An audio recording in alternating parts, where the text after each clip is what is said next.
You're welcome back. So we talked about the principle of time perspective, that there is a short run and there is a long run effect.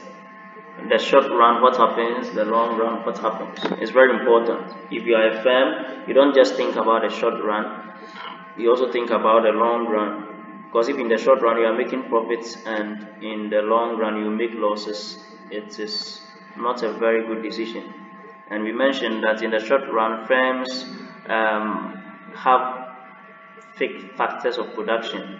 Some factors of production cannot be changed. For instance, if in the short run, within 3 months, you cannot build a new factory, but you can buy more raw materials to produce. So the factory, the building itself is a fixed factor, and the raw materials are variable factors. However, in the long run, all factors of production are variable. In the long run, like 10 years, you can build a new factory if you want to be producing more. The last thing we want to look at is the marginal principle.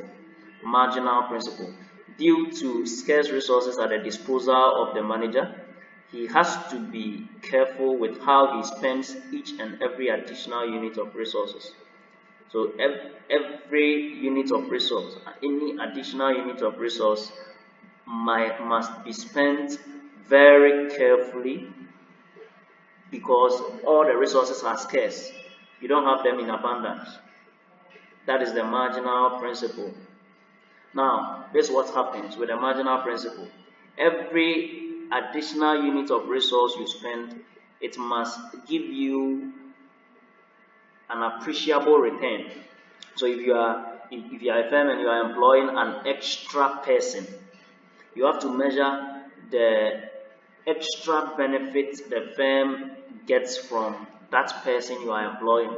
If you are employing an extra person and you will not add up to the firm's benefits, then that means it's a very bad decision you are making.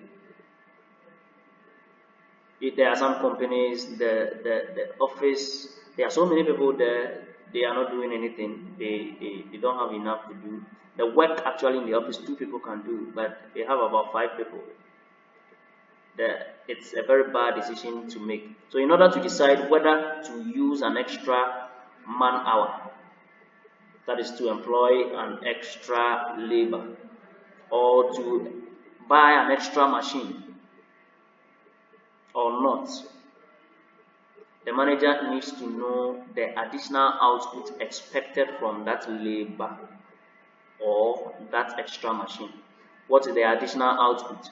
Is it going to increase the firm's output by an appreciable amount, or is going to increase the firm's output by just a little margin? So the marginal principle deals with this. This is the end of the lesson, Introduction to Managerial Economics. Thank you. I'll be standing by to receive your questions. Bye bye.